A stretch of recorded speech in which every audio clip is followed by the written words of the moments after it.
This is the Hagman and Hagman Report for today. It is a tremendous Tuesday edition, April 1st, 2014. No April Fool's jokes here. We are live. I'm just getting told here. Okay, thank you very much, Joe.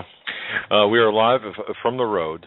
We are now currently in we're in North Carolina, in Charlotte, North Carolina, taking care of some businesses. We're heading back north. I want to welcome everyone to our very special Tuesday broadcast.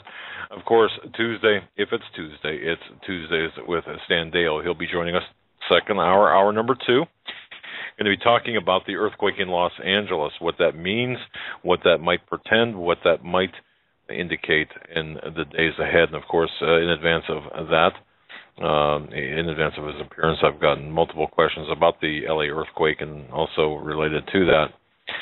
I just want to welcome everyone who's new to the program, listening to the program, the very people we've met at the Prophecy in the News Conference in which we are returning from which we are returning. And just happy to meet all of you, new listeners indeed, new listeners from Nebraska, Idaho, and a couple of travel from me to you as well. And my heart goes out, heart of thanks, special thanks goes out to each and every one of you who attended that conference and met us there, took time to say hello. I know that we were kind of hard to find because of our schedule. Now, our base is HomelandSecurityUS.com. That's HomelandSecurityUS.com, SecurityUS.com. For alternate listening pleasure, you can get FM quality audio. But this is by the good graces of the Christians United Broadcasting Network. Just go to the HagmanandHagmanReport.com. Again, that's the HagmanandHagmanReport.com. There you will find us there in FM quality audio. We're also going to be making some changes upon our return to button up the audio as best we can to be able to control our voices or the tone, gain, volume. I know that we've had many people say, hey, boy, I know Steve Quayle comes through like Busters and others don't, vice versa. Well, we have not been able to control that because of some functions that are beyond our control, not even equipment. But through some things that we're doing, we can. Hopefully we'll be able to do that here in the short term. Having said that, Joe, I want to say it's great to be with you. 12 hours riding, well, actually 9 or 10 hours riding in a vehicle with you. Is it really great to see you still? Thankfully, there's a huge computer screen blocking your face. So we're kind of in the same table in the same room, but I can't see you, so it works for me. No, I'm kidding. It was a fun drive. You, of course, snored most of the way. So you probably don't remember. Now, number one, I don't snore, and number two, I didn't sleep, right? Tell the truth now. Tell the truth. I did see you sleeping, but I didn't hear you snore. All right. We're just kind of. There were ineffectual April Fool's jokes being played. One thing that's not an April Fool's joke, folks. I just want to open the show with this, and I really, really, really, really want people to understand this and pay attention to this. I had said some things yesterday on yesterday's program, and even in advance of that on Thursday's program, about our investigation about Sabood and about Barack Hussein Obama, his identity, his eligibility, and his, the connections, our investigation. I had said a lot of things yesterday and again last Thursday. And apparently some people had picked this up. Now, I have not had time to read everything, to see everything. I've got a couple of emails. I answered those people who sent me emails saying, hey, look at this. Your name's in here. You're being quoted. The things you said are being recorded. And I had I looked at it. I think it was at 5 o'clock or 5:30 this morning when we were in Florida. And I read the article, and I'm thinking, wait a minute. I said those things, but in the larger sense, it seemed to be taken out of context. And I'm not going to, folks, I'm not going to get into who said what and all this, but here's what I do want to reaffirm. I want to reaffirm the fact that I am 100%, we are 100% behind the cold case posse investigation. Now, hear me loud and clear. There should be no ambiguity about this. We support Mike Zullo, Sheriff Joe Arpaio, their efforts.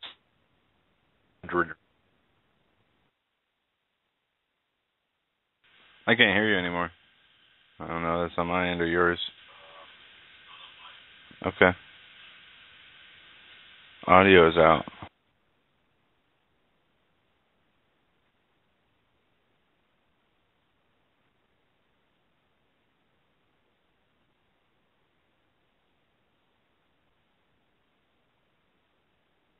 So you can hear me?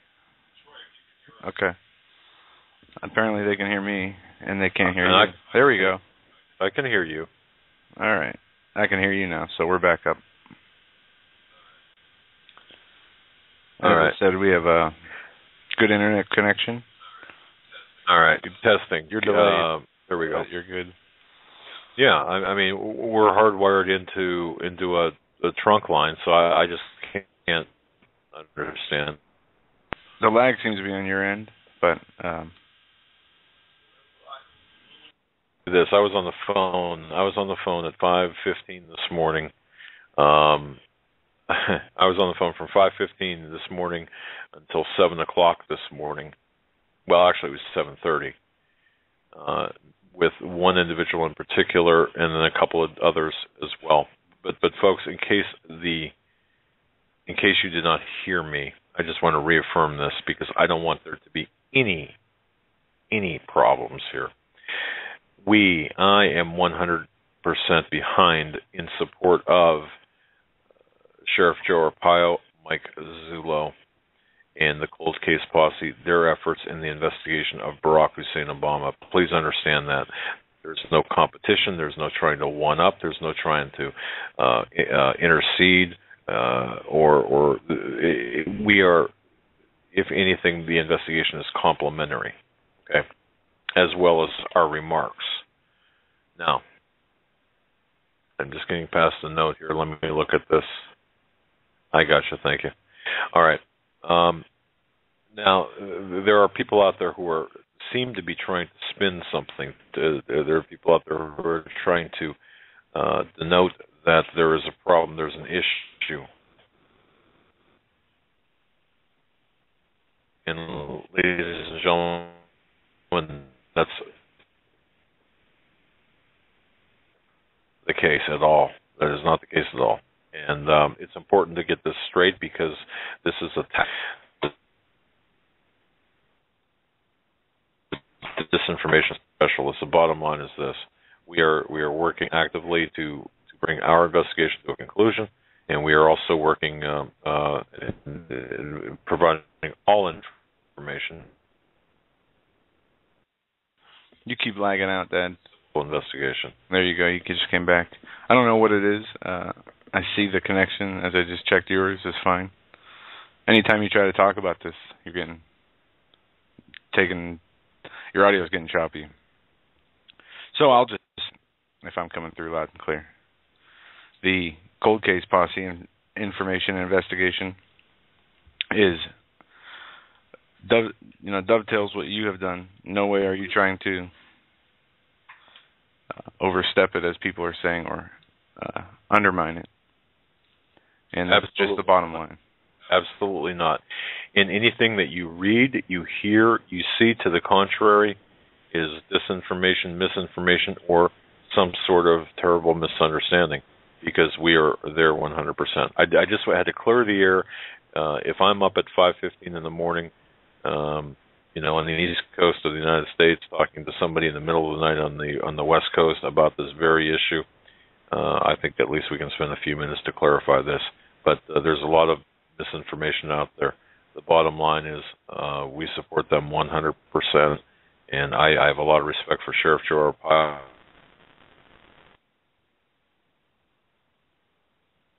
I don't know. I guess you can't talk about it anymore. Yeah. Apparently, we are getting some names.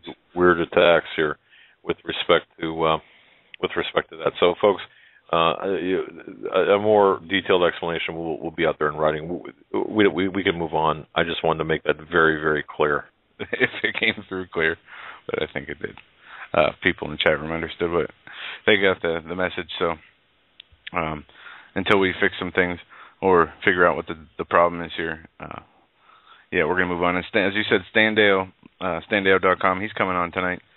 There has been another earthquake according to USGS, and I want to thank the people in the interactive chat for indicating or passing this information along. An 8.0 earthquake in Chile has occurred. 8.0 earthquake in Chile, and it looks to be 10 kilometers deep, and that's going to be an issue here. You got to keep your eyes open for some type of tsunami warning. Check NOAA, the buoys; those are a good indicator of the ocean movement, and that's a big earthquake.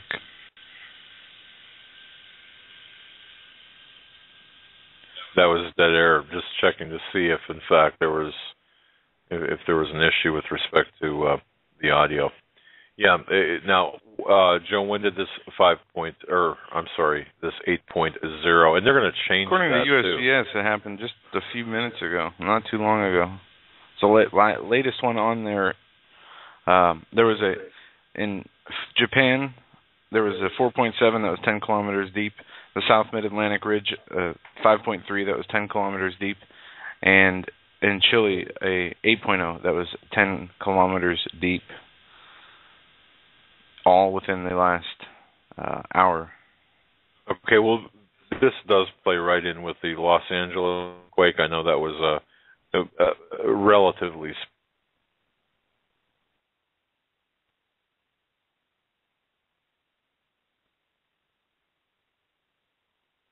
The healthcare deadline. Okay, there we go. I'm getting some weird signals here about the. Yeah, I'll tell you what we'll do, folks. Just stand by here for a moment, please.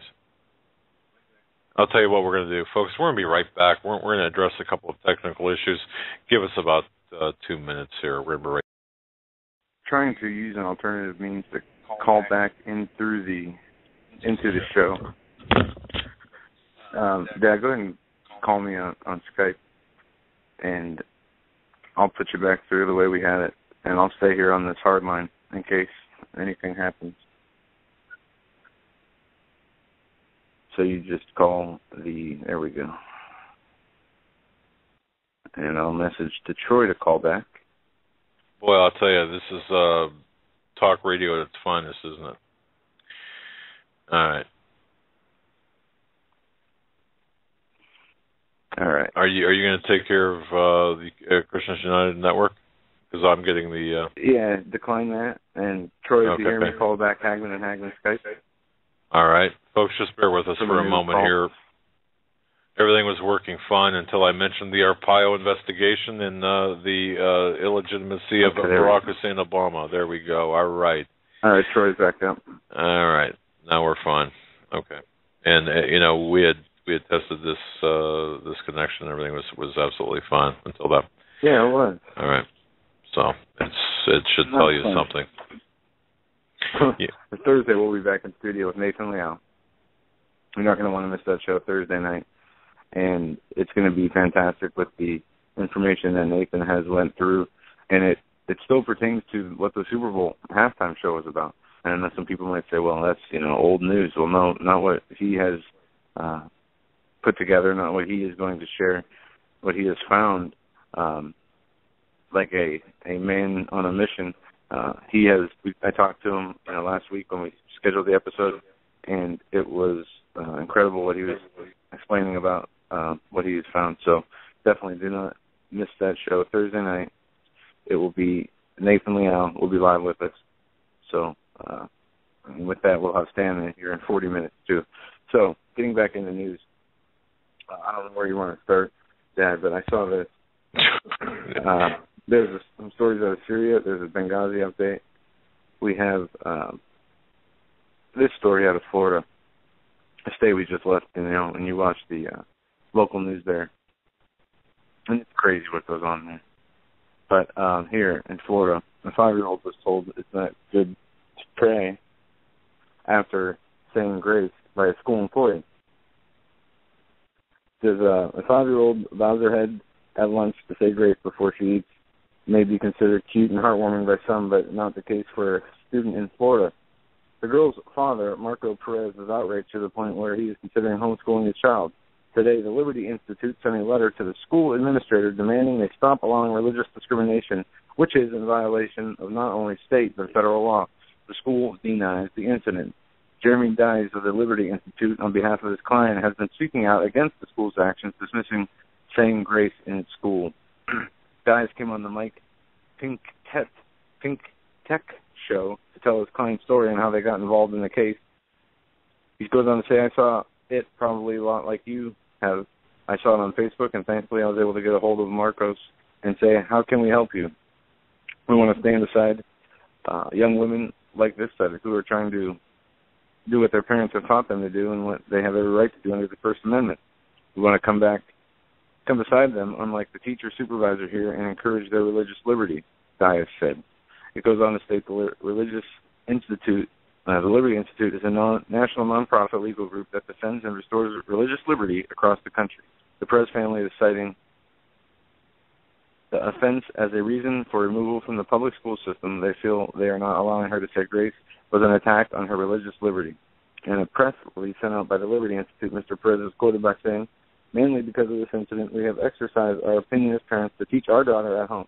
We live in a very good school district, but we cannot, in good conscience, send our daughter to school where her religious liberty has been compromised, Perez says. And all right, Joe, I was going to ask you a question here. Why don't you do this? Hey, Joe, why don't you connect via the hardwire headset?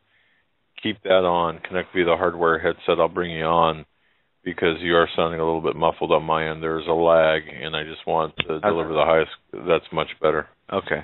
Sorry about that. Okay. This is sounding much better. But maintain that hardwire on the line. It's open. 4. Okay, thank you. All right.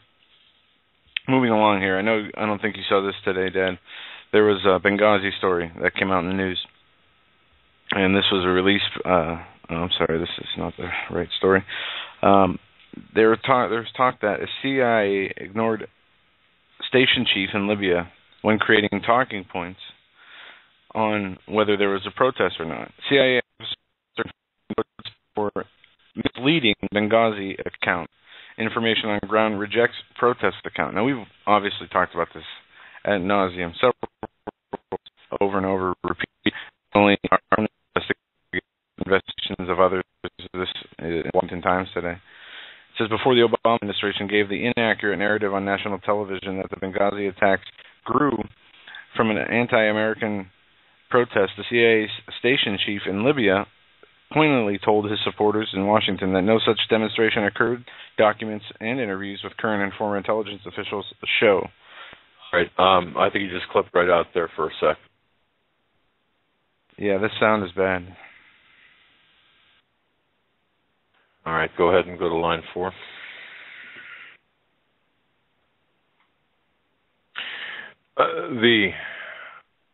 The story about Benghazi, the lawmakers hearing from top CIA official on Benghazi amid questions about ex-director's role, repeating if in fact he did not hear what Joe had said.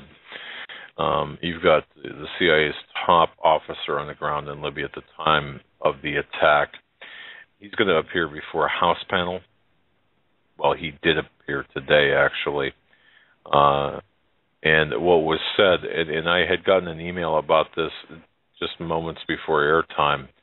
Apparently, there was some pretty severe, pretty damaging information given. But folks, here's my question: we've got Fast and Furious, and what? Nothing. No criminal charges. We have the various other scandals. I mean, you name it, the IRS scandal, crime, not a scandal. No criminal resolution, no criminal filings, no congressional activity whatsoever. Compare this to the Watergate era.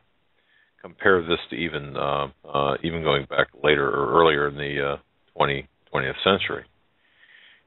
what's going on here? Well, I can tell you what's going on. We've got both the House and the Senate, both the Republicans and the Democrats, the progressives and the conservatives. They're essentially, they have been compromised. I don't know how else to say it. I don't see this short of a RICO, and this is a big deal, I believe. My one particular source, of course, you've heard W talk about this, short of a RICO action, ladies and gentlemen, where you actually would bypass, and understanding is taking it out of the criminal realm and going after the participants in a very personal way, bypassing the judge or the judicial component of a trial. The RICO aspect of this would be absolutely, in my view, the only way to go. But this Benghazi situation points directly to Hillary Rodham Clinton. It points directly to the gun running operation.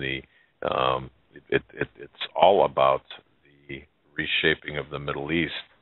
And Joe, if I can just I just want to kind of reference the larger scheme here, and I'm a big picture kind of guy, you know that.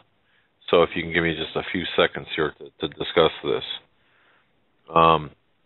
You know, a lot of people will come out and talk about what Obama is or what Obama isn't, and a lot of people will talk about the agenda, for example. And what we're seeing here in America, and what we've seen for the past 5 years, is this extremely nebulous but extremely aggressive messianic description, this elevation of Obama, filled, well, at the hands of legions of lemmings. And I call them lemmings, as I did in my article about the lemmings with respect to Benghazi. But you've got this extremely, well, this cult-like following of Obama. Now, you might say, well, we understand that, but let me just take it a step further. And this does touch on the investigation that I've been doing. I believe that this is extremely important to understand. You know, some people will try to portray, especially critics, will try to portray Obama as just purely a communist. Well, is he a communist? Look at his background. He is really a captured asset of the Trilateral Commission, the Bilderberg Committee of 300. He's an operational asset of places like the Ford Foundation. And you could go on in the CFR, and of course, even at its periphery, the Skull and Bones. People like or organizations like the Rand Corporation, all of these fit in with Obama. And others will call him, for example, just a Muslim, period. Well, and especially those people on the conservative side. And people are talking about him in such a fashion that he's going to surrender, give up, acquiesce to some sort of global jihad. But is that, you know, in retrospect, I had some time to think about this. Is this what's really going on here? It would appear that he is, in with respect to Benghazi, and especially with respect to Europe and in particular Russia, he is actually, well, following the Brzezinski doctrine, is he not? I think that we could make a very good case for that. I really think at this point Obama poses more, his handlers and Obama himself, this particular regime in this period of time. When you look at Russia, I think we are looking at much more a larger threat than ever before.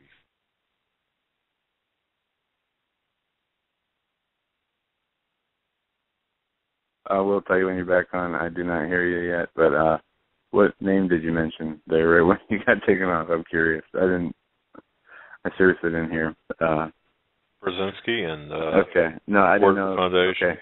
Never mind. I thought it was something else. But I hear you now. Okay. But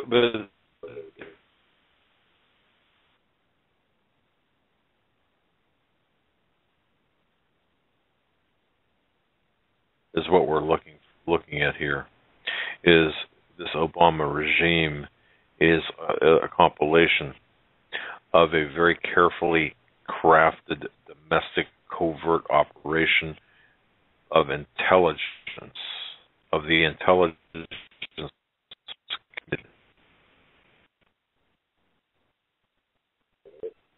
Yeah. And I don't mean to cut you off, but I couldn't hear you on the hard line that we have up, so I'm going to jump in here. In Syria, there's a new report from Reuters out of Syria. It says conflict in Syria kills hundreds of thousands of people and spreads unrest across the Middle East. Apocalyptic prophecies drive both sides to Syrian battle for end of time. This from Yahoo News from Reuters. It says Iranian forces battle anti-Shiite fighters in Damascus, and the region braces for an ultimate showdown.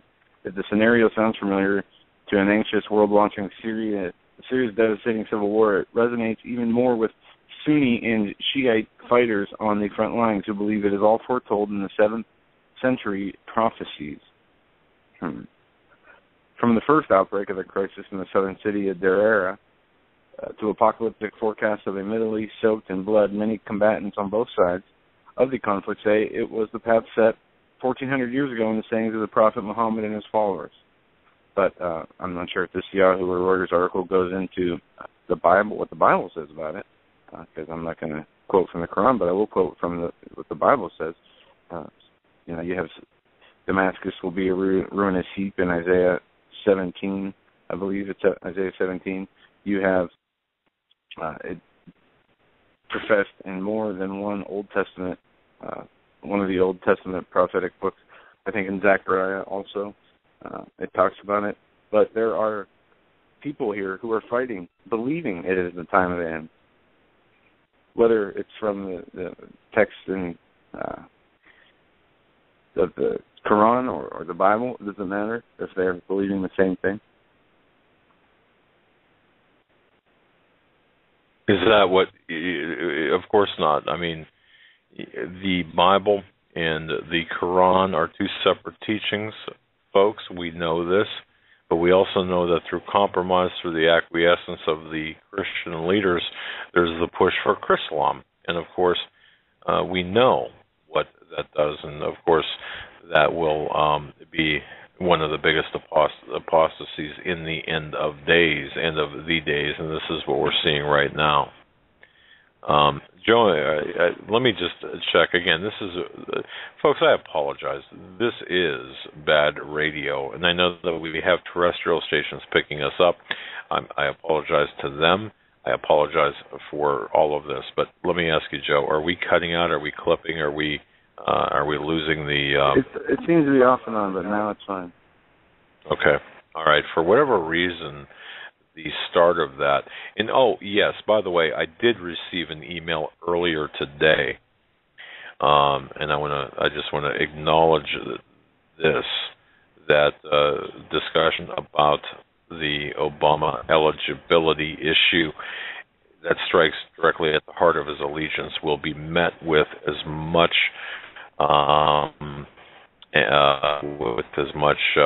disruption as possible against that. And it's interesting because we did follow the verbose headers and find that the internet, the location was not spoofed. And where did it come from? But it came directly from within our own government. Turning that information over to the appropriate people as well. I'm not going to make that public beyond what I just said, only for the reason that the numbers in there do indicate the threat by an agency here in the United States. All right. In other news, we have ahead, out of Venezuela today. Something maybe we'll see here, maybe not. Venezuela issues ID cards to curtail food hoarding. Battling food shortages, the government is rolling out a new ID system that is either a grocery loyalty card with extra muscle or the most dramatic step yet towards rationing in Venezuela, depending on who is describing it. President Nicolas Maduro's administration says the cards to track families' purchases will foil people who stock up on groceries and at subsidy prices and then illegally resell them for several times what they are worth.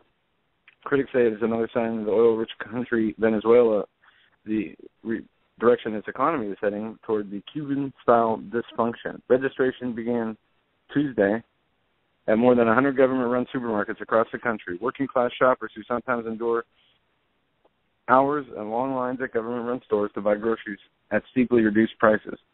This is a comment from one of the shoppers.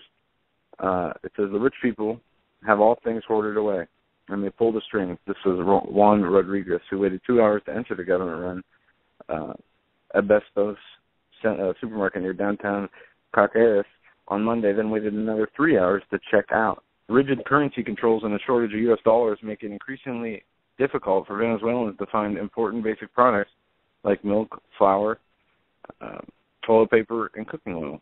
Price controls don't help either, with producers complaining that some goods are priced too low to make a profit and justify production. So we're seeing the food police or the food control issues as this is a continuation of what has been happening in Venezuela. And I know we've reported on this before, and it is a sign of what's to come. They say they're doing this for the people on government subsidized food rationing to not be able to stock up on that food at low prices that is given to them by the government, then turning around to sell it for higher price. At the same time, it is stopping people who might be well-meaning and good people from actually being able to make a difference in a time of an economic food crisis or money currency collapse. It is sad, but it is something that if we're lucky, we get to that point here in America, out of control. Also, we have a new number on the Obamacare. They say 7.1 million has just signed up, a new number from Obamacare sign up, but study shows it's more like 858,000 have paid into it. I mean, you can have 7.1 million people start an account on the government website, but if you don't buy a plan, technically you're not enrolled in their healthcare system. So 7.1 million versus 858,000, a big gap in the number there. That's something we're going to have to look into and get back with you on the other side to the truth of that, because we know both sides are going to play up their end and whatever their agenda is, and the side that they're going to take. But we really have to look through these numbers and see exactly what's going on. Are you with me there, Dad? Nope. Yeah, this is definitely not normal. This is definitely, I keep hearing this massive clicking sound, like somebody's taking a phone and picking it up and hanging it up, if that makes any sense. But I'm not hearing you come through, so what I will do, or what I can do, is continue, yes. And I'm going to actually move my computer. I don't know. I know the hardware thing, but I'm just going to move my computer to the other side of the room. Maybe your computer is angry and it doesn't like other connections taking up any of its resources. And that could be part of the issue.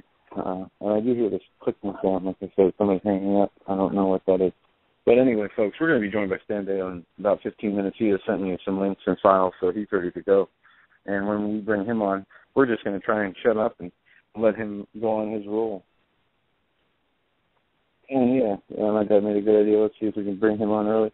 That's something we can do, and we'll send him a message back since it seems that he is at his computer, and he is sending me links for the show images, and he had something I saved that I have not had a chance to look at. And if it sounds like I'm filling time, I am, as I reorganize and readjust the position of our computer, and we'll see if this works. And I'm not even on that. Hooked into my computer. Let's go through You lost everything. Okay. Well, what you need to do is call back to the studio computer. Yeah, you're not there. That's for sure.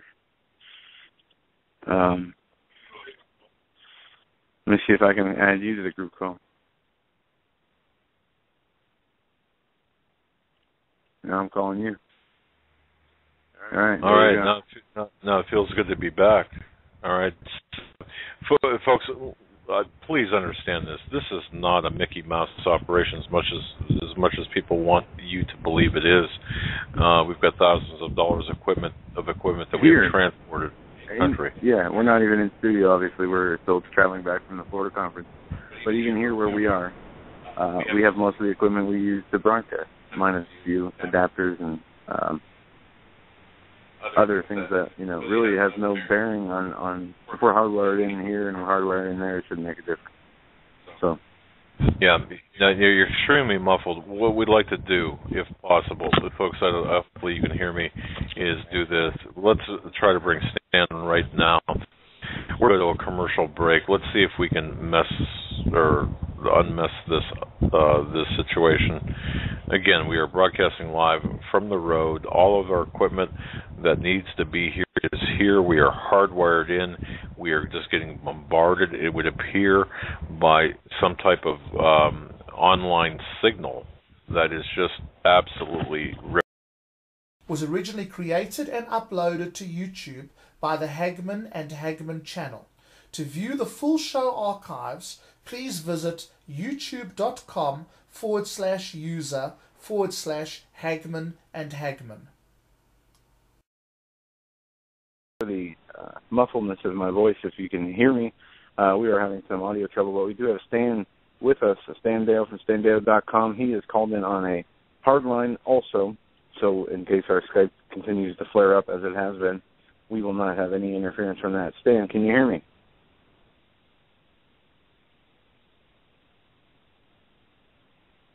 Stan? I'm on the landline. Yeah, I am too, and we seem to still have trouble here. Well, when I tried to speak on the landline, you couldn't hear me. No, I couldn't. I can hear you now, though. All right, I'm going to try something else.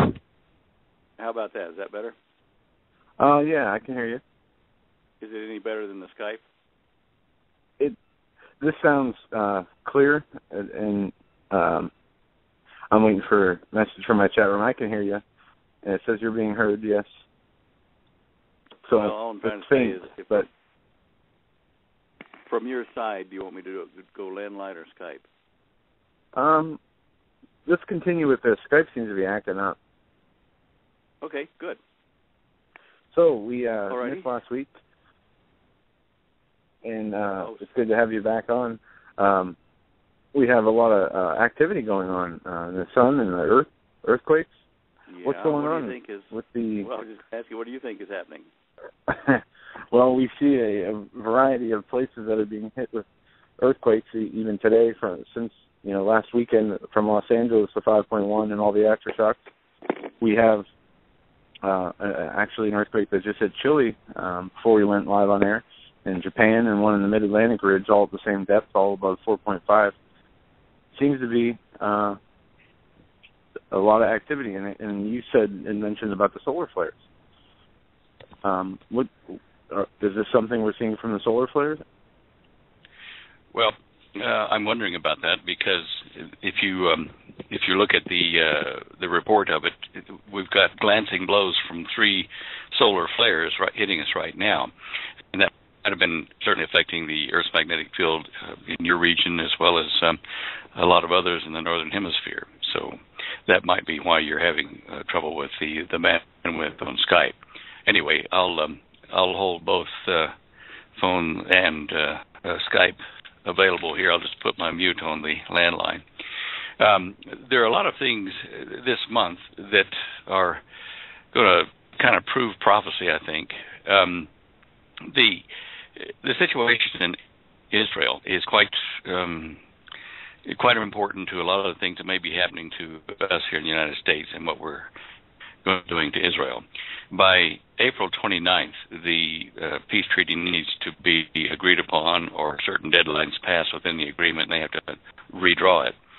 Originally, the blueprint for the peace treaty in Israel was a plan to divide the country, to divide Jerusalem, and it was done in the Oslo Accords back at the end of the 20th century. There were a number of people involved in it, including Nimrod Noach from Israel, who was Shimon Peres's gopher for the first 100 days of his office. The Oslo Accords, went to bed and passed away and didn't do anything, but then they were resurrected in the current negotiations, which are now quite seriously proceeding toward the division of Israel, a splitting of the land into Palestine and Israel. Now, every time that the United States has hurt Israel in some way, by negotiations of agreements that gave territory away or impacted Israel's economy, whatever, within about 1 to 2 days, we would see things happening in the United States like Katrina. It was like a judgment, and the perfect storm hit, and tornadoes, and just terrible things would happen. This has happened 70 times since the United States started going against Israel as these peace talks have progressed over the last 20 some odd years. Now, the Secretary of State is supposed to get that done by April 29th. That's the deadline. Now, these blood moons, these 4 blood moons that are equally spaced around this point in time here, indicate that something very dramatic, very important, probably very painful is going to be happening to Israel. And that will probably be a result of whatever is signed in these peace talks, if they do activate at this time. And certainly the blood moons are so rare, especially 4 of them like this, equally spaced, that they have to be taken as a sign in agreement with the prophecies. If they do this, like divide Israel, then God will divide America. And he may not divide it by, north and south or east and west or, this or that, but I'm thinking that within a couple of days of him hurting Israel in that respect, of Obama hurting Israel in that respect, that we might see the New Madrid fault line released. And as I showed you on the links I put up, I don't know whether you can see them there, but if you go to our website, go to standdayo.com and click on the Show Images page, and the Show Images will, and let me just get to it myself here. The Show Images I have on the top row of it, the 4 blood moons, and an article. It's a video. It's on the prophecyupdate.com, and people can watch that later. But it's telling what may be happening to the United States, including tsunami on the East Coast, earthquakes and volcanoes on the West Coast, and breaking up at the West Coast may start. Now, whether that, I don't know. But when you read the prophecy, which I have a link to there on the Show Images page, the tribulation dream, the angel of the Lord over the Statue of Liberty, and he draws out a sword and cuts the Statue of Liberty in half. And now that's, splitting America. Very symbolic dream. And I'm just wondering if the New Madrid fault line, should it now go between now and the end of April as a punishment, if that happens, then we might actually see the West Coast as well, volcanoes, earthquakes, that kind of stuff. And I can see signs of that in the maps I've been putting up on the site. Again, if you look at the top row, third picture on the right, it gives you a picture I just did a few minutes ago, including showing the earthquake in Chile, the 8.0. And you can see the United States is getting ready for some hurt. You see the West Coast, the little red lines, the fault lines, and if you look at that picture, there are a number of earthquakes there. There's 2 or 3 that hit on the top bottom and about a fourth of the way from the top of the New Madrid fault line all have hit here in the last week. And Oklahoma certainly got a cluster there, and then we've got a small cluster one up on the top of the New Madrid fault line, the top of the Mississippi. All of these things, plus what's happening in South America, plus what's happening up in Alaska, do seem to indicate unstable plates all over. I mean, east and west and southeast of the ring of fire are all very active. And this is just the last 7 days. I didn't even put up what was there for the last 30 days, which is even worse, but there's so many earthquakes on you can't see the shorelines. I think it is a time for people who are listening to the show and have friends that have been thinking about maybe getting away from their current location for a holiday out of in a safer area for a few weeks, or getting prepared to be mobile or on foot in case there's civil disorder, should something like this happen. I think it is time to be seriously considering this. I would not like to myself be anywhere on the West Coast. I can see a number of things indicating shallow earthquakes and lots of them. As you can see on the close-up I've got on that show images page in the second row in the middle, I show the earth. Are you there, guys? Yes, Dan. Sorry about that. Okay, Holly just said I dropped out on what she's listening to. Anyway, if you look at the close-up, you can see. And I do apologize. We're trying to fix the problem. Well, I understand. You guys are out of your normal studio. Yeah, but anyway. You know what's odd is we have a full connection. We have a lot of our equipment with us. It shouldn't even be an issue, and I'm not sure why it is. We did all right last night, minus my computer having some troubles, but hopefully we'll in the next 10 minutes we'll have this lockdown as far as the problem fixed.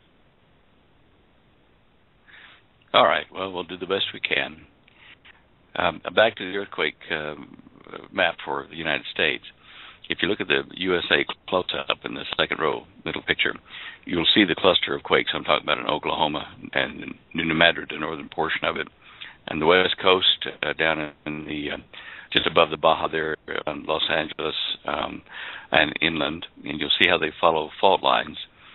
These areas are very active at the moment, and I'm saying to people that live in those areas to really make emergency preparations, be sure you're caught up on everything. If you have any questions about knowing what to do, to take with the car or to do it at home, go onto our website. Holly has, the Dare to Prepare book, and also Prudent Places. You can get that in a USB drive or a CD-ROM.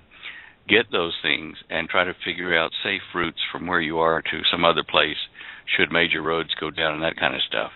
You might even look at investing a few dollars down at the local sporting shop to get some hard copy USGS maps to be able to navigate overland and on foot or by four-wheel or whatever you've got should things start. I myself have had dream vision, a number of them, but one particularly of the West Coast where between 6 and 8 volcanoes. I could see them. I was up in the air over Washington State and looked way down to Mexico City, and I think Popocatépetl was going at the same time that the others were going all the way up to Washington State, and that indicates a major adjustment in the West Coast in the locked land masses underneath the surface, where the Pacific plate's falling or trying to slide underneath the United States, and it locks up and builds pressure. And if that suddenly releases, or I'm thinking it will trigger the Cascadia, the volcanoes all the way down, because it'll bring that part of the crust deep up closer, because when it releases, it'll rush up. And we're seeing activity, shallow quakes over at Yellowstone. All these things indicate to me that we're now approaching the time when people need to get real serious about how to endure what's coming or how to get out of it. I know people have jobs and family and homes on the eastern coast and on the west coast and up to New Madrid and in Oklahoma, But these areas do indicate, when you combine those with the global map up there, they do indicate that something big is building. And with the 4-moon tetrad, the red blood moon tetrad happening now, and a number of other people having dream visions about this time being a time of judgment because America is hurting Israel by dividing it, and probably by other means we don't know about, by contract or whatever, that America will be punished, and very quickly, smartly, and people will see that dividing Israel, hurting Israel, is not a clever thing. I personally am sorry to see this come to this, but I'm thinking we're very close, and it is a warning that we should all listen to. That's why I've shared those things, the links on those pictures to the dream vision by Maurice Sklar, which was on the 13th of March, about that angel of the Lord cleaving the Statue of Liberty in half. I mean, boy, if that doesn't look like dividing America, I don't know what it would be.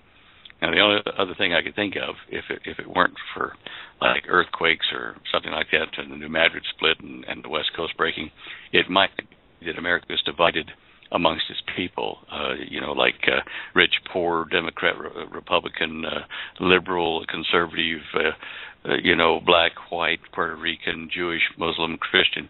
It might be a split of the country by all those factors instead, or including earthquake. But it did not seem to me to be an omen or a dream vision to ignore. So if you go to our website, standeo.com, and click on that microphone, it'll take you to the show images, and the top row has all those things I'm talking about, which you need to read, and one of them has a video that you need to see, and spend some time thinking about it. Get your house in order. I think time is short. That's what I'm trying to say. Yes, Dan, and you said a lot there. And with the Yellowstone, in fact, that was the biggest quake in 34 years. That was very odd to see that. Also, the Los Angeles quake, many people have been actually forecasting a quake in LA, saying that there's a warning, you should be on alert, et cetera, et cetera. And as you said, every time that we see U.S. impart itself in the Israeli two-state solution, we see disaster striking in the U.S. And it is of grave concern, in my opinion, that we have not seen something due to the magnitude of the way they're pushing this peace deal now, and we have not seen something yet here in America.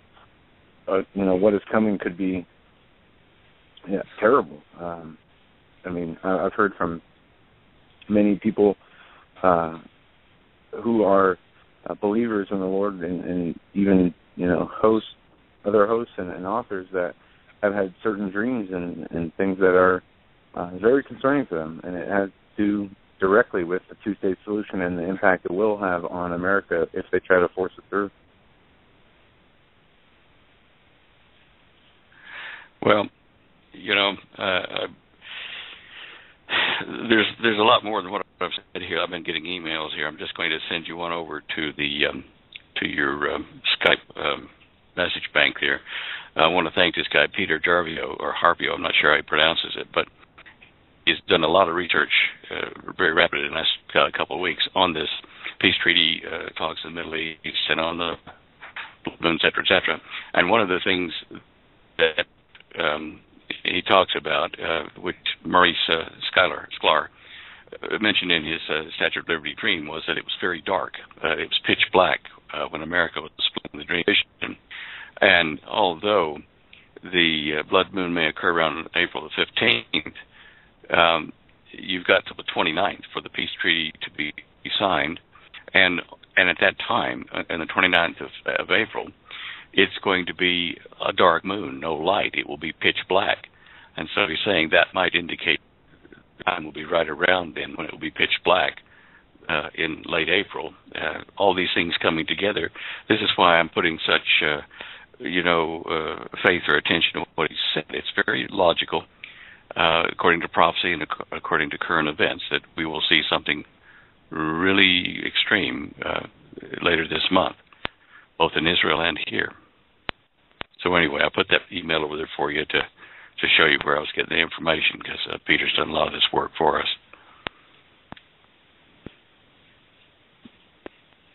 Are you there? All right. Yes, I am. I'm sorry, Stan. I think I got my dad back with us. Let's see. All right. Go ahead. Well, hi, Stan. I don't know if you can hear me or not, but I'm here. I can. All right. This is a good thing then. All right.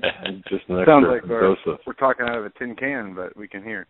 All right. Well, that's good. Just an extra dose of blood pressure medication, but that's all right. Interesting. We received a lot of email today, or over the last couple of days, about the blood moon. Is that what you were just finishing up? I apologize. I was handling something else. Okay. Go ahead, Joe. I didn't want to interrupt. And Stan, thanks for being with us. Go ahead. I didn't want to interrupt this. Okay, Joe, did you have another question? No, I was just commenting on the amount of, they were saying now that there's a small tsunami with this Chile earthquake. We were just talking about the Israeli peace deal and how Stan thinks, that people, especially on the West Coast, if not having the ability to leave, better be prepared in other ways, because, Stan, you see this potentially being very hazardous for people on the West Coast if what plays out the way you see it plays out, the way it plays out. I see that as a very strong possibility, because we're seeing the increase in these little surface, shallow type earthquakes, and the bigger one down in Chile just now.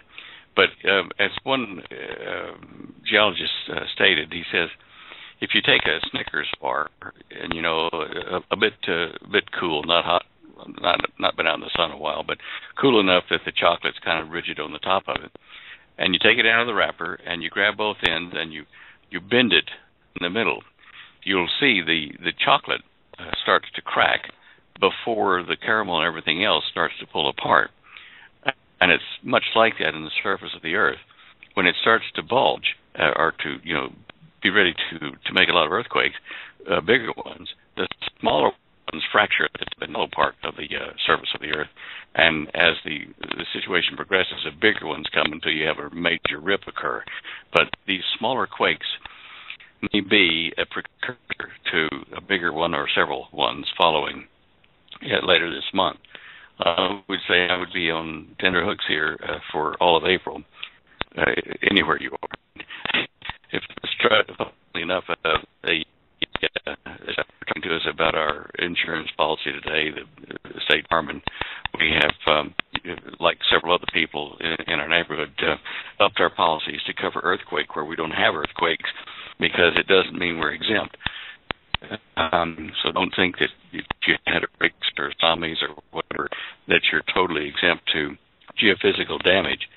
I mean, most of us could be affected if Yellowstone did a significant eruption and emission of gases and ash all the way over toward you guys and down into Florida and up into Maine. All that would catch, prevailing winds from that. And if volcanoes go off all down the coast of the west coast of the United States, the eject ash and very small particulates like silicates and glass, these will be blown in the wind our direction here in Colorado and then onward to the east. So none of us can sit and say, oh well, that might hit the like on the coast or New Madrid or East Coast if there's a big earthquake in the Atlantic. But I live here and Texas or wherever they might be, and Kansas or Oklahoma. Well, we're pretty safe. No one should be that comfortable in what's coming. If these kind of disasters occur rapidly, close together, then understand that there will be mayhem in the streets. There will be civil disorder worse than the riots once all across the country as resources are impacted, food deliveries, power distribution, water. All of these things will drive people to become very weird and dangerous. So you need to get to a place of safety or be able to from where you are should these things manifest in April. And I don't normally do just a totally serious show with you guys, but this has really got me concerned. I can't stress enough that you need to get prepared to be mobile. I mean, on foot even, should things get very chaotic. And Stan, I got a question from actually anyway, in chat. As far as the yep. Okay. They're talking about the helium, how the helium has been rising in measurable levels in Yellowstone. Yep. Well, look, the helium has been down there buried, way deep, and it's thousands and thousands of years old in the rock where it is. The fact that it's, for the first time in a very, very long time, coming out in such quantities from that deep reservoir at Yellowstone means that we may be seeing some serious activity out of Yellowstone. And, of course, we are seeing earthquakes in that region. Just looking at the show images page there of the earthquakes, let's see, it'd be the earthquakes in the second row, middle, close up, you'll see that Yellowstone features prominently with the little quakes there around it in the close-up map of the earthquakes for the last 7 days. That might be something that's going to be disturbed greatly. It is on the edge of geological formations that form kind of a stretched egg where the dark green lines are on the graph or the photo from the satellite, and you can see this on the outer edge, whereas the Juan de Fuca, California, all that's on the left edge of this kind of egg-shaped natural structure. These are weak areas in the continental landmass, and they're not exempt.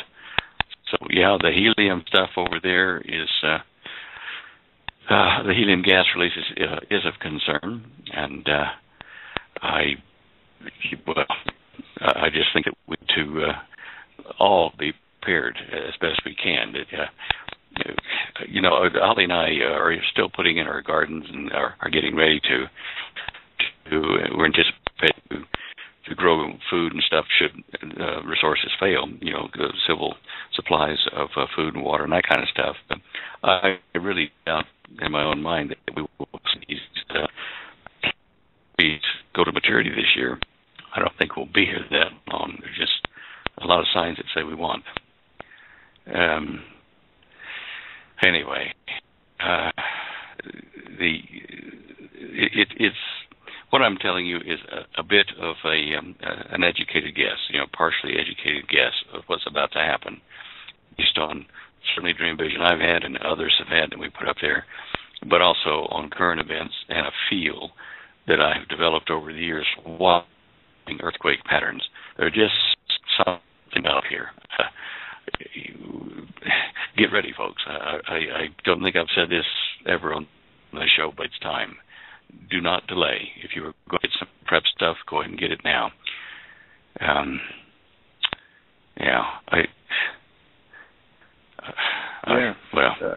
Water is important, I think. I've got people that drink water. Fill bathtubs and stuff when you aren't using them with water that you can put through a Berkey filter or something like that so you can drink. And then, of course, canned foods and dried foods like Holly talks about in the Dare to Prepare book. You can go down to your local grocery store and buy emergency food now rather than wait for the event to hit you. And yes, a caution again on if volcanoes are involved, about to happen in the next month.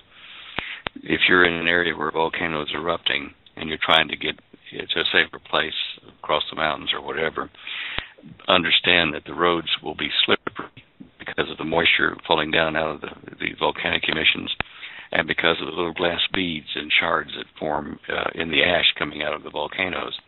So roads will be extremely dangerous when driving on marbles. Be safe when you're driving and slow down around turns and even have emergency like rope and hooks to pull yourself up.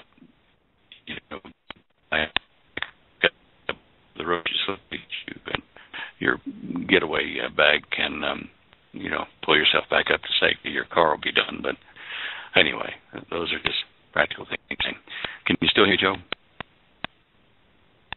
Yes, and what you're saying is very practical, very important. It's things you would not think about while preparing. Some of the things you mentioned, many people wouldn't even think about while preparing, but having a source or a way, a means to pull yourself out of some kind of situation, you could fall into, literally. People don't think about injuries if they have to leave and flee. Sources of fresh water, food, having those handy, obviously the most important, because without those things, you won't be able to go. But keep your head up and be aware of what's going on, because as you said, things are changing, and they're changing fast. Yeah, I'm just updating the earthquake map here to see what's afoot at the moment, and yes, okay. I'm just looking for plate boundaries there. Yeah, I've had some in Chile, some aftershocks, predictably a 6.2 just occurred a few minutes ago, and then followed by a 5.5. And now that we're looking at the last, again, just kind of responding. So it's, you can get onto this site. It's earthquake.usgs.gov, and you can get onto that map and watch these things in real time, which would help if you're trying to figure out if it's moving your direction. I'm just looking here. Okay, well, at the moment, actual earthquake, it's quiet. Let's see what happens. From that first quake, what could you be looking at? What could you be looking at in the terms of a tsunami from the first quake that we saw, the 8.0? Oh, it's already struck the shores of Chile. In fact, if you go to our website, Holly has it. It's the lead article up the top. Magnitude 8 earthquake strikes off Chile, and developing story there. And if you go to that link on Reuters, it tells you that the tsunami could be up to 6.3 feet, and I suspect when it's already within 40 minutes of the quake. And the Chilean Navy confirmed the tsunami wave has hit the coast within 5 minutes of the quake, the major one at 8. But that time is now passed, and I suspect the next few little waves that will come in, because tsunamis come in a series, will be much less than 6 feet, and that's doable, especially in the area where they're used to it. Yeah, 6.3, I see this here, 6.3 foot tsunami struck the Chilean coast within 45 minutes of the quake. It goes on to talk about the potential that this earthquake has for us to generate a destructive tsunami. But by all indicators, it's not nearly as bad as, obviously, the Fukushima tsunami, or even from a previous quake we've seen in Chile. So hopefully that, people get out of the way that can. I know it's already hit, but hopefully we have seen the worst of this already. Well, of that one, yes. I want to point you to another, I think it's 1, 2, 3, 4, fifth article down on the website today. 12 signs that something big is happening to Earth's crust under North and South America. And, of course, we've been seeing some of that, right now, talking about South America. And on the earthquake, article that she put up a link to, says, the guy says, here are 12, is it something big is in the going, in the making. And it's basically, about the earthquakes, in California, and, the aftershocks, and the fact that it, just a 4.4 in Los Angeles caused news anchors to type under their desk. I don't know whether you saw that or not, but it was quite comical. People, mainline news are saying this could have a huge economic impact on our food production and water supply. Holly was just telling me before we went to air, she was doing some research on how long it's going to take to replenish the cattle herds that we've lost due to drought and various other problems that have caused them to be sold off. And it's going to take end of this decade before that we can replace the millions of head of cattle that we've lost over these war shortage, droughts, and things like that. And so we are in a world of hurt, and people don't realize. I mean, beef and beef products are going to be much more expensive if they're. I don't think they've peaked out now. They're starting to rise now, but they're going to be much more expensive than they were last year. And that's just the beginning. As Holly pointed out a few weeks back on the website, there was an article she put up several about not the Juan Fuga, but the San Joaquin Valley, and the farmers around that area that have water off, so they can't grow the crops that we normally get out of there, and that they supply such a huge percentage of American vegetables. It's not funny. So all of these things are going to be scarce and expensive. It's not preparing now, buying and canning stuff or buying stuff at prices that they are now before they go up. It's a clever idea. Anyway, that's Dan, how bad is beating the drought earthquakes to death, I guess.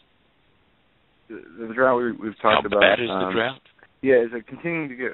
I apologize for not having had a chance to look into this. How much worse has it gotten, or has it been raining there? Has it been precipitating at all, or is it continuing to get worse? Well, I'm just checking with Holly while you're asking me that. She says it's not going to be as bad as it was last year. There may be, if we can read the changes in the weather or climate properly, there may be a situation that brings rain to California and to the southwest, which is maybe following a 20-year cycle. You can see on the map she's got that, like Texas, Mexico, Oklahoma, California, Oregon, Nevada, those are going to have drought, but not as bad as last year. It's going to take time to, she said so far, take time to recover from the damage already done last year. The weather is becoming so erratic, which we did expect, that it's hard to predict what seasons will do. And water is definitely in short supply in a lot of places where it's needed.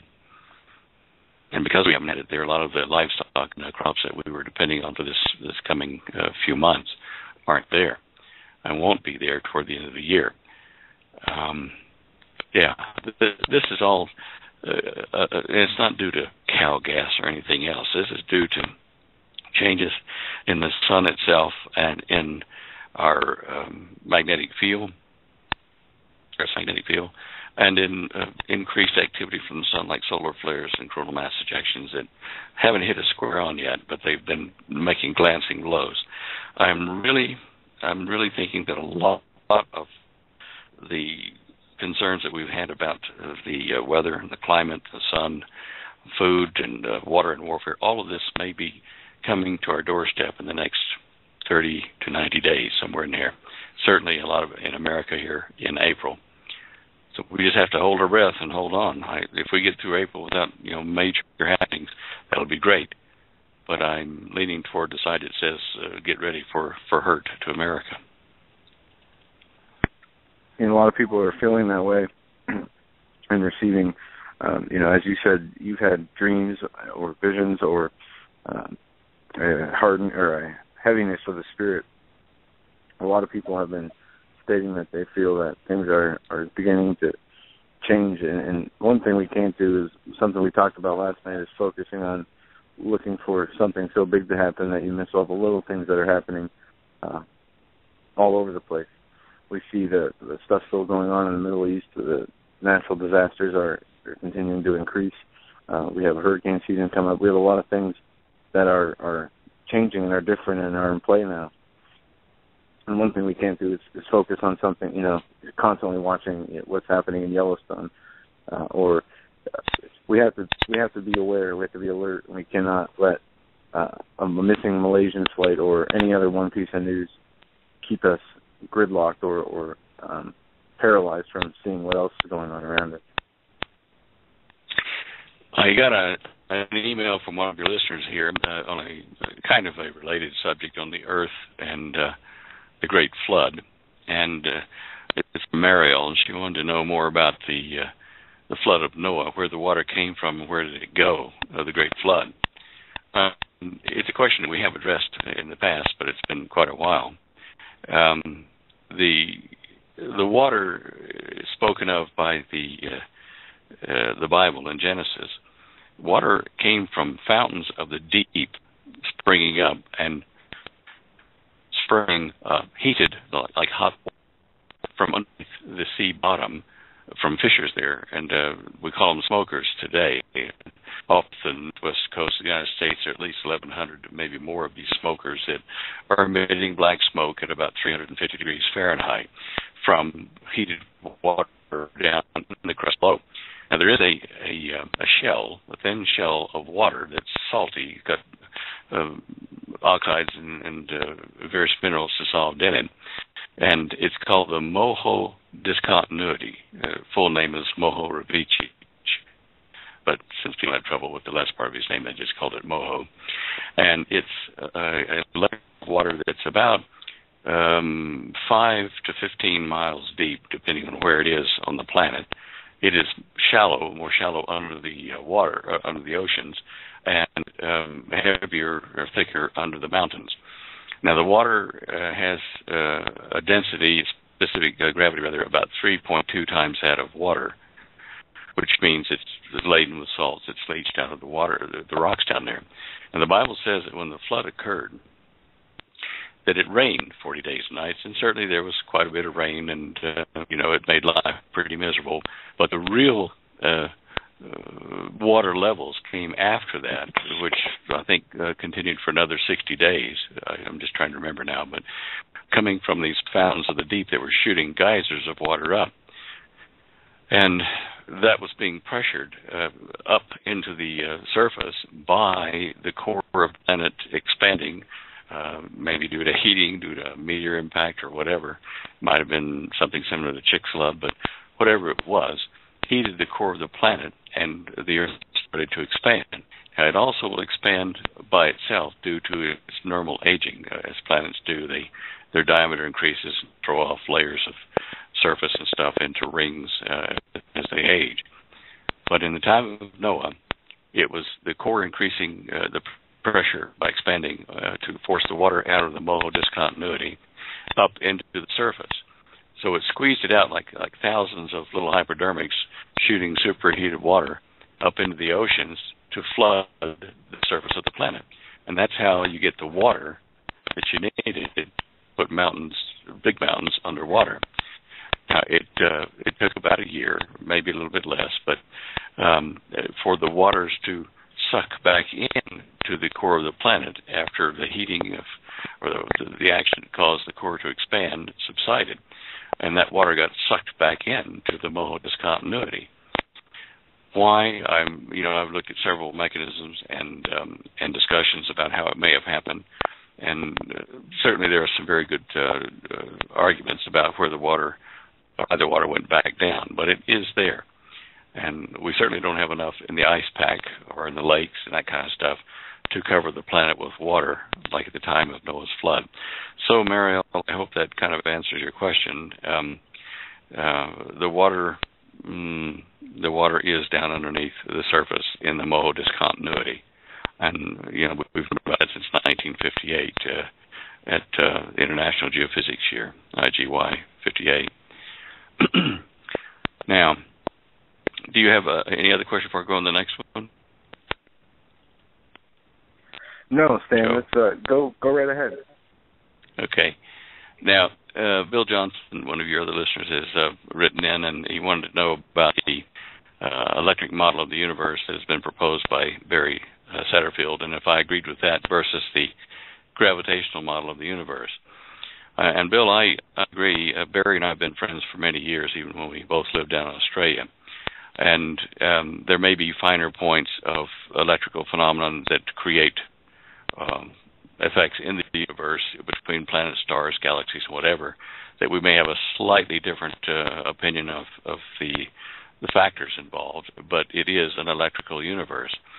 And I am preparing my own paper on the illusion of gravity caused by the spin of the fine structure of the ether space of that we all live in, the very fine subatomic particles that support, I guess you could call it dark matter or dark energy, but that support all the galaxies and atoms and planets and stars that we have. They're so small, these atoms in the ether space, that they are like one of our atoms compared to the size of a galaxy. I mean, they're tiny, and they're down that far. So, yes, I do agree with the electric model of the universe, and not only Barry, but other physicists have approaching that now then. Many of them inspired by Velikovsky's work on the worlds in collision and the Earth in chaos. I think it is something like that, where he talked about the electrical discharges that were reported by humans in ancient times in Greece and Rome and before that, where they talked about lightning bolts going between Mars and something else, between Venus, and may explain why Venus spins backward in its orbit. It's the only planet that does. A lot of these things can be attributed to the electric fluid model of the universe, where you don't have to have an imaginary one-dimensional gravitational force. It's a balanced negative and positive transfer of energy. And so my models support that, and so do Barry's. I hope that answers the question there, Bill. Okay, that's it. All right, Stan. I think my dad's back hooked up with us. Let's see. Go for it. Can you hear me all right? Sure, yeah. All right, good. Very interesting information, and I apologize for for not being up on this. A couple of callers saying, a couple of emailers saying, hey, Stan is freaking me out, and I'm a prepper. This is pretty heavy information that you're imparting on this. I mean,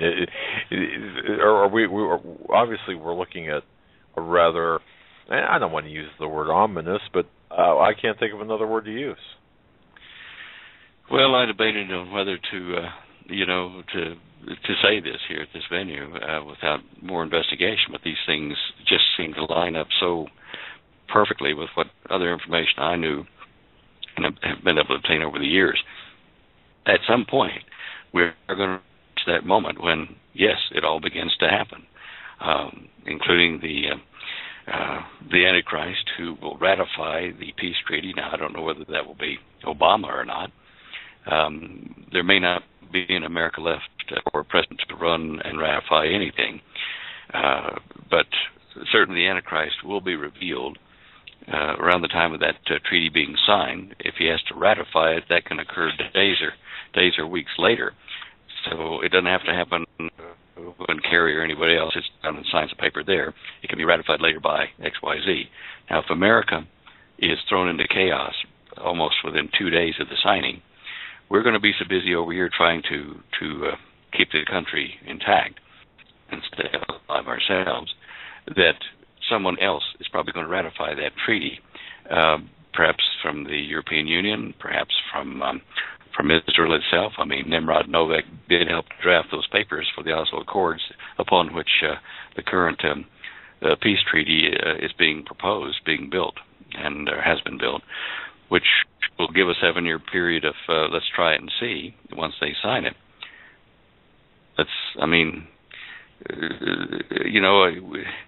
We've been kind of waiting for this moment, the Christian faith, for 1990 years, or nearly 2,000 years. We've been told it was coming, and now we're at the time. So we have to realize that at some point we're going to have to be ominous, and I wouldn't be a good watchman if I didn't share this with you, even though I have an area of caution about is this the moment. I err on the side of yes, I think it's people that need to get prepared. Sam, sorry, that's the way it is. What's your take on Israel closing all the embassies across the world? Well, obviously the public statement they made was that it's an argument between their embassy staffs and the salaries they've been getting over the last 2 years.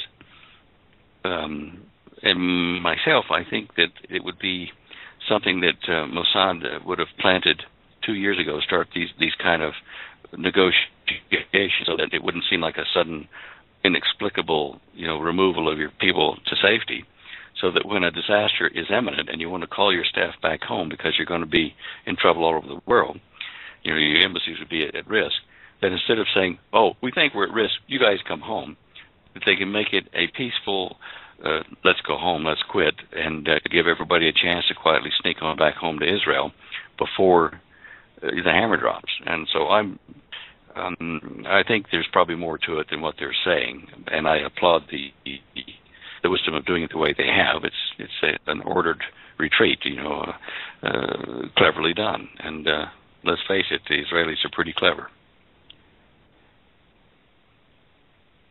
Yes, and judging from the comments we received from many of the speakers at the prophecy conference, that was, what many of them believed, especially the ones who had done research, lots of research, and were authors of some of the books detailing, Psalm 83, the future of Israel and Iran, and what is here in the near future.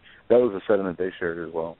And they said, the next thing that came out of their mouth was, "Well, watch for a strike on Iran, an unannounced preemptive strike on Iran," and that would be the first place that nations look to do damage would be the Israeli embassies across the world. Yeah, this first strike, I don't know whether it will be on Iran or on Damascus. The question becomes, does Iran have a deal with somebody in Damascus, some power group there, to try to launch a strike on Israel by close hand? With Iron Dome and with the new aircraft and interceptors that Israel have, they could probably shoot down the very small number of nuclear missiles that Iran might launch at them. But if Iran could make a deal with Syria and sit right across on the edge of the Golan Heights, they would be so close to Israel that they could yell and Israel could hear them, which means if they launched a nuke from that point, it would almost be impossible to stop it striking the target there in Israel, whether it be Haifa or Tel Aviv, somewhere in that area. And Israel knows this. And so if their intelligence says, okay, they're gathering the nasty weapons, bio and nuclear, in Syria and Damascus, then they might strike or might have their agents strike. On the other hand, when you get a bunch of people pulling in different directions, different factions in Damascus, they may have nuclear weapons or bioweapons that they got from Saddam that they're fighting over, and one of them may stupidly ignite it themselves.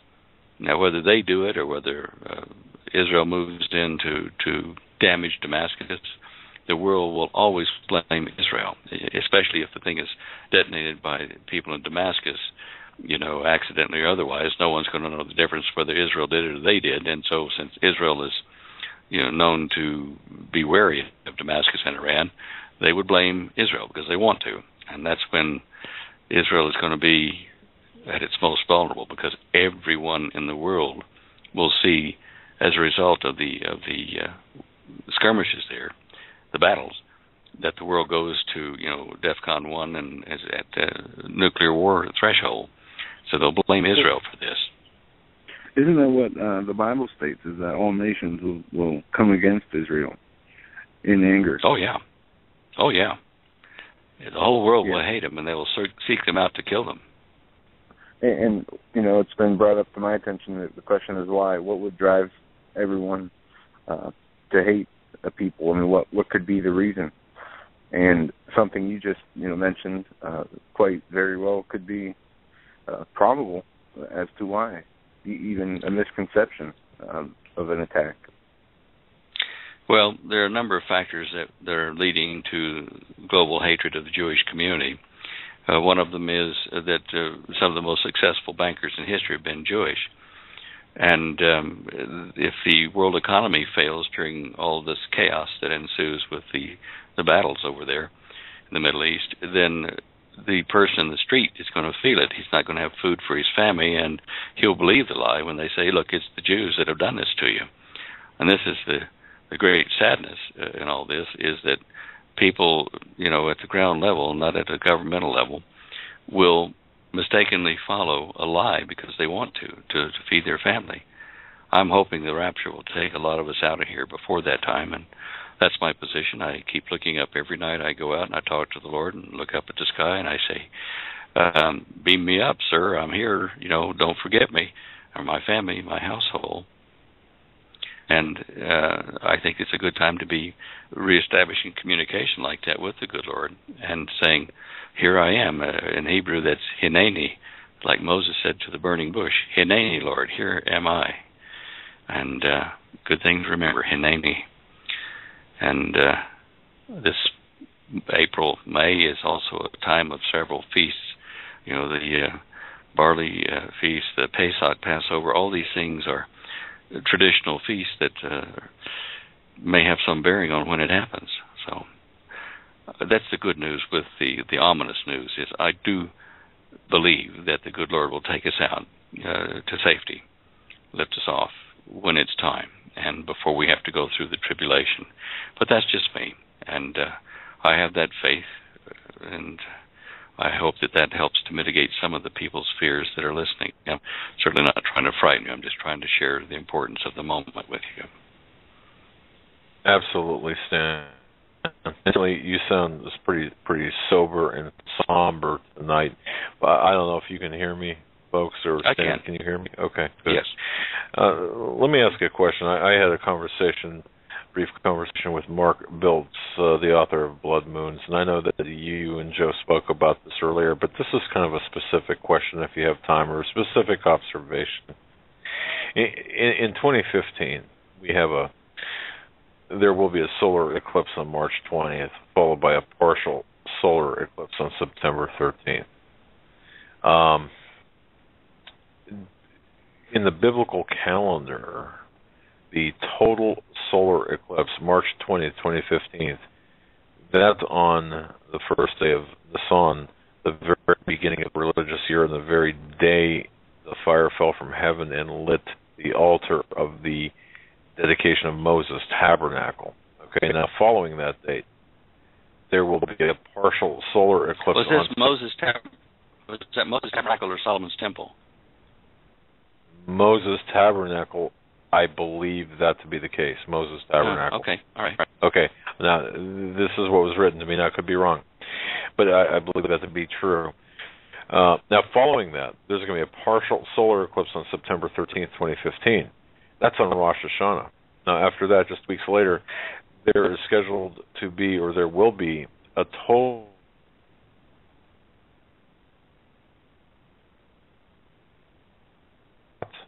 Is that the right way to say it? You cut out at the word total, I think. Total lunar eclipse on the feast of Sukkot. Mm-hmm. Okay. According to this gentleman, and in fact it was verified according to the book Blood Moons by Mark Biltz, he writes, there's been only 8 tetrads in the last 2,000 years that fell on feast days, and major prophetic events have occurred on or around the last 3 tetrads over the past 200 years. The 9th tetrad starts on Passover this year. Now, there's talk of a super moon, which apparently has got some meaning with the distance between the Earth and the Moon. Are you still with me here? Because I'm not sure if I'm cutting out or not. No, okay. I'm hearing that. Okay, now, obviously the Moon orbits the Earth in an elliptical pattern. Sometimes it's closer.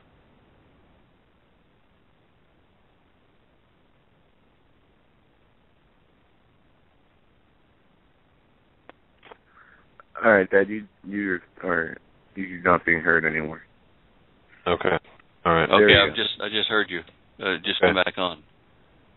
Okay, now the odds of a full moon are about 1 in 29, according to, just based on science, I suppose.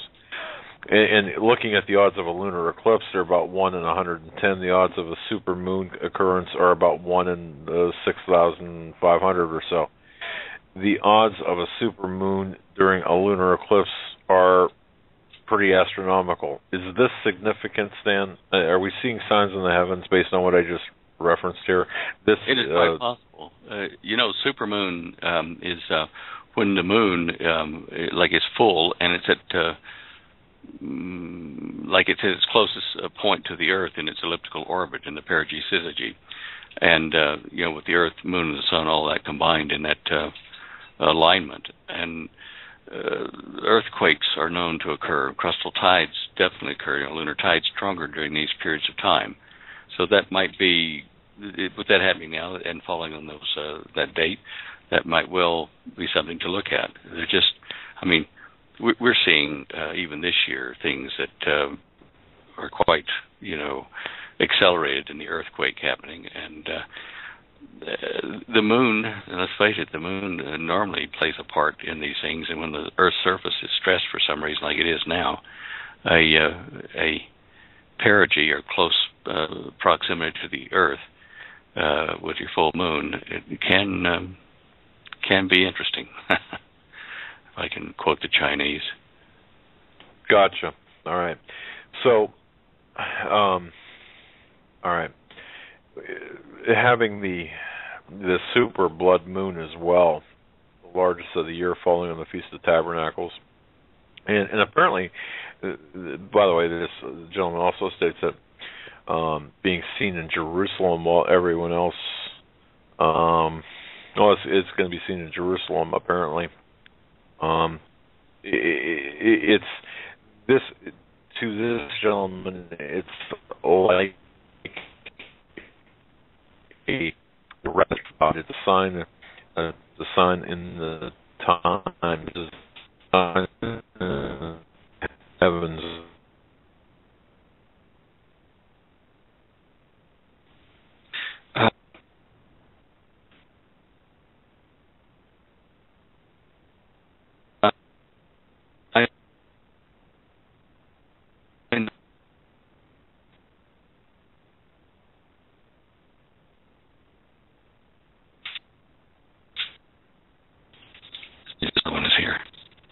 All right. I didn't pick it up on the landline. Yeah, it was, you're coming across every other word. All right, I'm on the landline. Have you still got that up?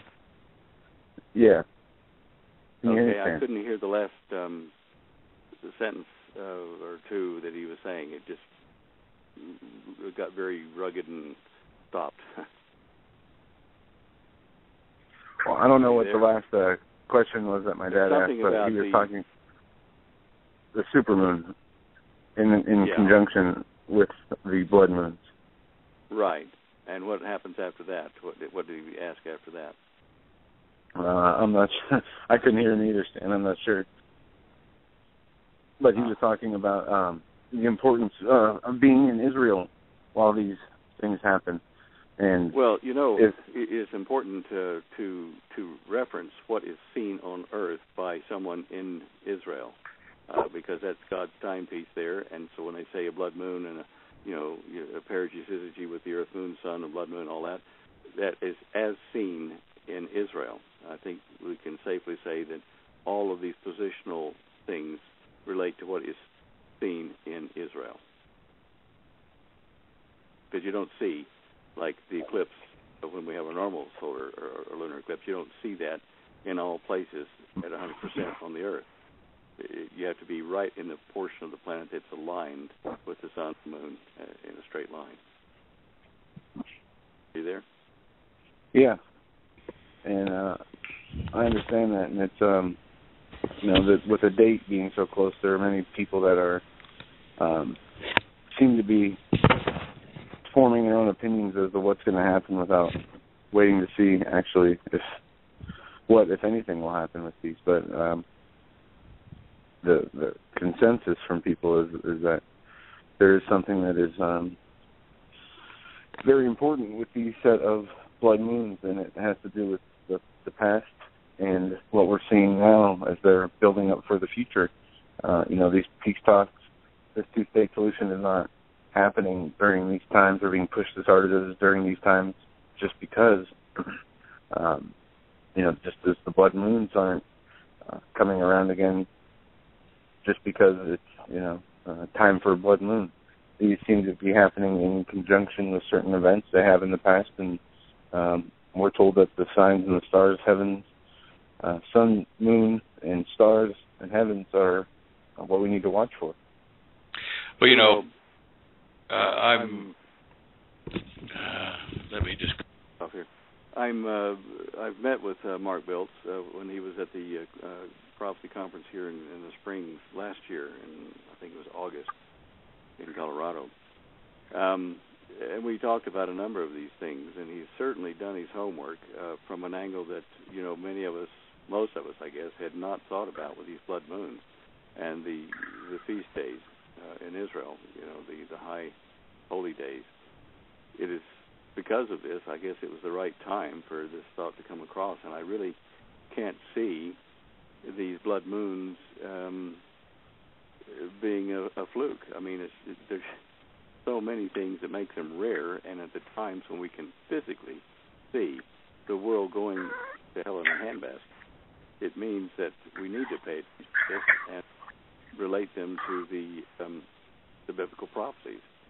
As I said last week, the only concern I have is relating the moon shall turn to blood passage in the book of Revelation to these tetrads, or to the blood moon tetrads, because I think that there will be an event on the sun itself. It says that a cloud will come across the face of the sun, and the sun shall not give us light, and a third part of the stars won't be visible, and the moon will turn to blood, meaning that it will be the color of blood from this cloud, wherever that cloud comes from, whether it's from the sun or we're passing through it in the galactic plane here. I don't know, but that is a different event to these blood moons, which are calendar markers for God's timetable. Anyway, very interesting, Sam. Yeah. Not good news, but interesting news nonetheless. I think that we have to be very, very aware of this. Not to put you on the spot or anything like that, but the Blood Moons by Mr. Biltz. You said you spoke to him and you acknowledged the fact that he's done his homework. So it's something that, his information is accurate in terms of the scientific your scientific evaluation of it.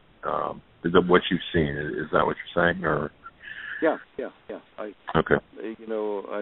I'm just really glad that he did the homework to figure that out, to put it together.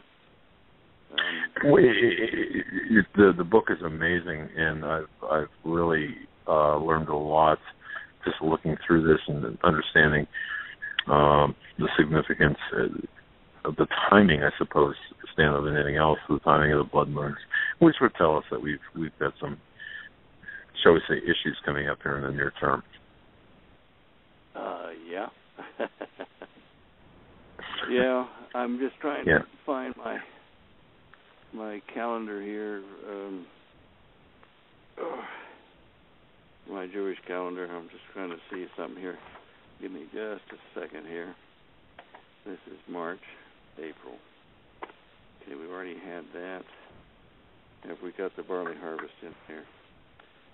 Okay. I've just been getting a lot of emails, Stan. The one thing that is working here is email, and I've been getting emails saying that that people want to thank you for being very candid, very concerned, very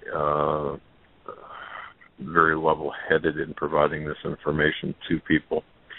And I've got probably at least a dozen emails of that type. So just so you know. I appreciate it. I'm just, let's see, Resurrection Day, April 29th is Lag Omer Day 23, and Lag Omer 48. Okay. Shavuot. No, I can't find it in here, but I know I've got it in my computer thing here. I'll just have to grab that while we're talking. I want to see when this barley harvest is, because this year. You know what? I just had that in my notes, which I moved to another room.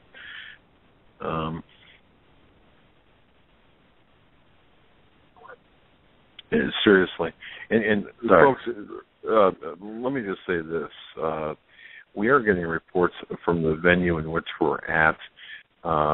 We are being told that whatever we are doing is causing a network meltdown, whatever that means. Good Lord. Well, we must be doing something right, hey?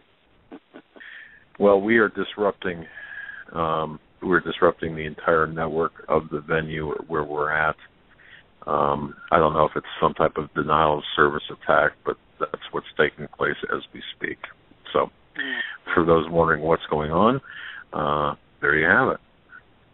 I'm not sure exactly what they want us to do, but what can they do?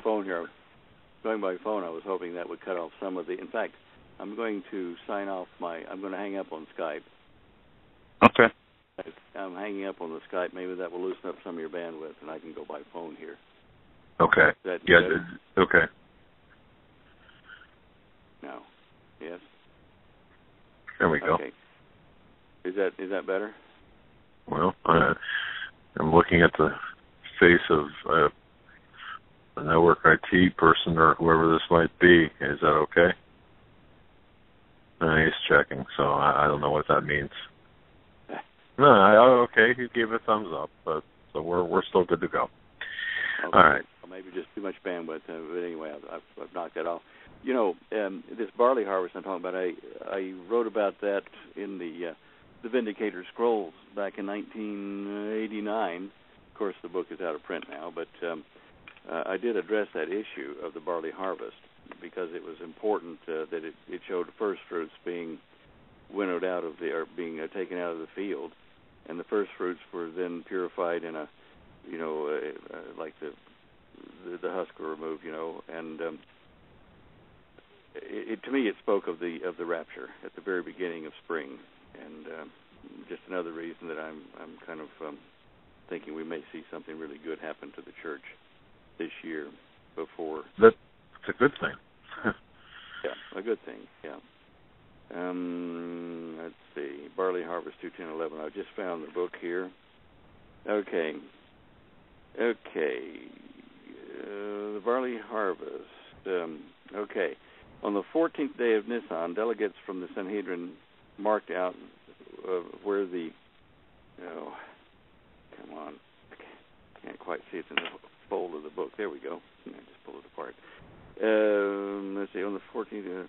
the Sanhedrin marked out the spot where the first sheaf was to be cut by tying together in bundles while still standing, the barley to be reaped.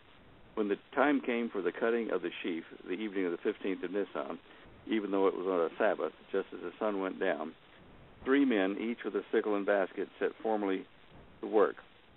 In order to bring out all that was distinctive in the ceremony, they first asked the bystanders 3 times each of the following questions. Has the sun gone down with this sickle into this basket on this Sabbath? And lastly, shall I cut? Having each time been answered in the affirmative, they cut down the barley to the amount of 1 ephah, which is nearly 3.5 pecks. The ears were brought into the court of the temple and threshed out with canes or stalks, so that the grains might not be crushed.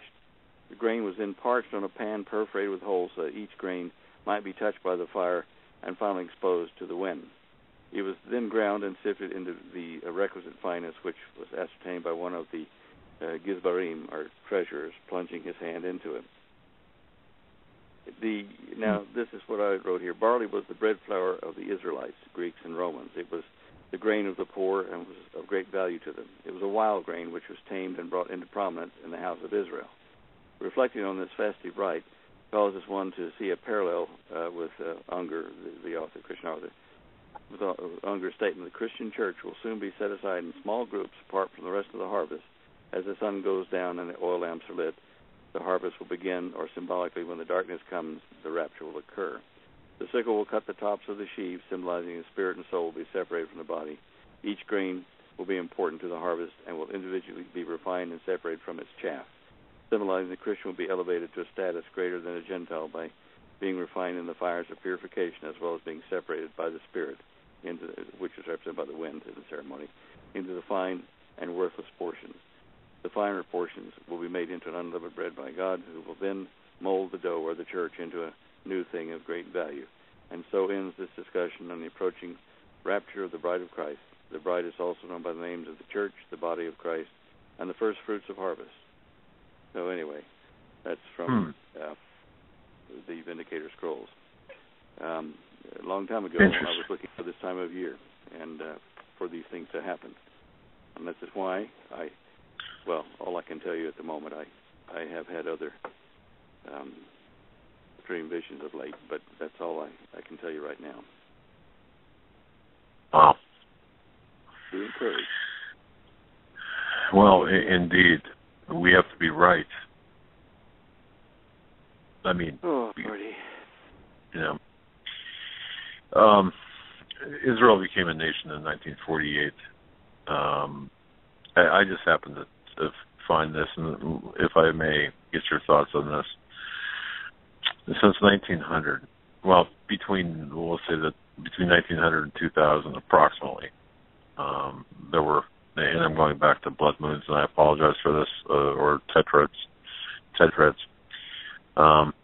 There were 5 during that 100-year period, but only 2 occurred on feast days, one in 1949 to 1950, and the other from 67 to 68, and both were epic years for the nation of Israel, with major prophetic implications. Of course, in 48 when they became a nation, and then 67 when they recaptured Jerusalem. But now we've got these 4 blood moons in a row, with all 4 of them falling on feast days, and they also happen at a time when the historic, it appears that the historic prophecies are at the precipice here.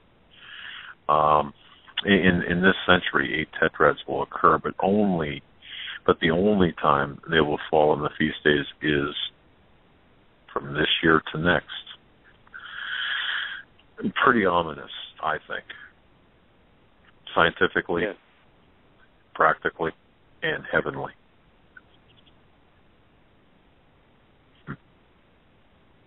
Mom. Are you there? Yes. Okay, sorry, you cut out again. Sorry. Well,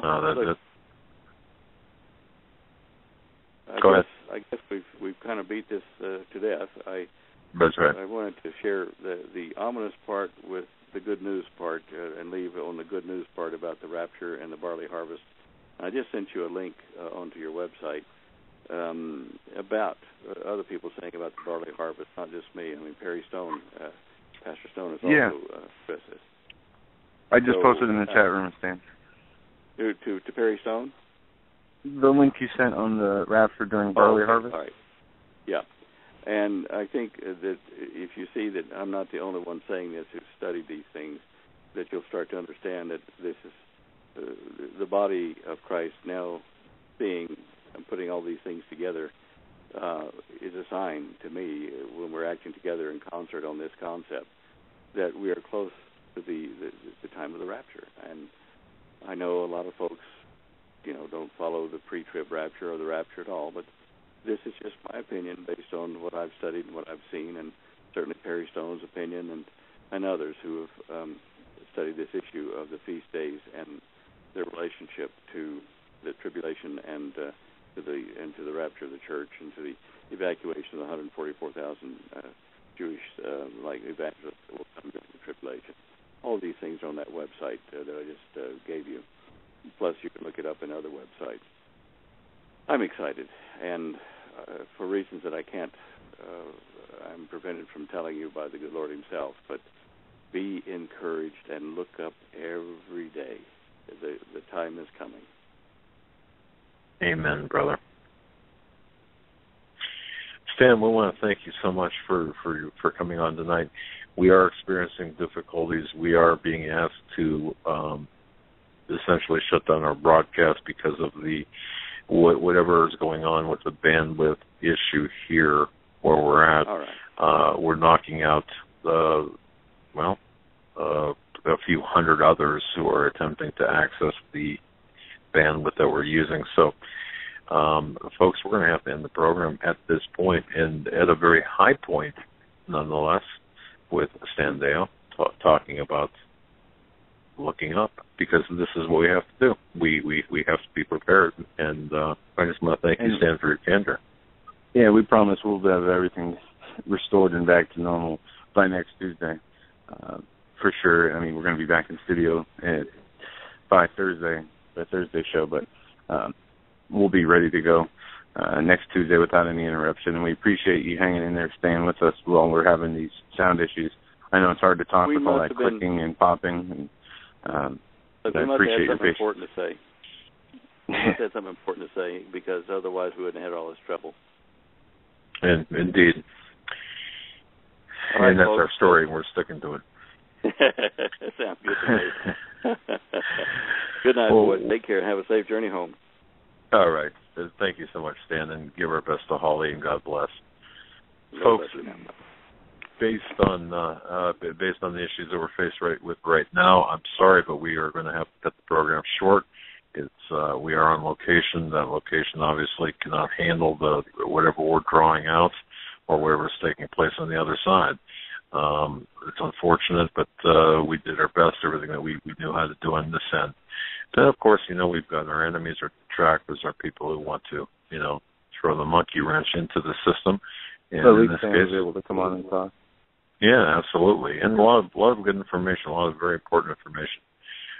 Unfortunately, I missed most of it because I was trying to deal with the technical issues here, but certainly this will be one for the record books, to be sure.